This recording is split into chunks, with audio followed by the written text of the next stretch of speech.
Okay, it's all you. Clap. I know. Don't make me smile. Straight face. Hey guys, welcome back. Today we're going to be taking off the rear hatch of this RV and the cabinets.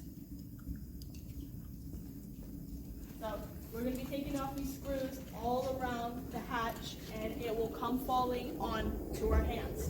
And this is how we're going to do it. I got this. Whoa, whoa, whoa, buddy. That is a 0 size. You need a 3 because these size bolts or screws are too big for that. So I'll take that right there.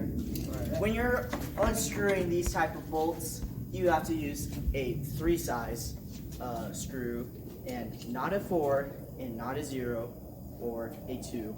Don't know if you can see that. But after you do that, you'll have a nice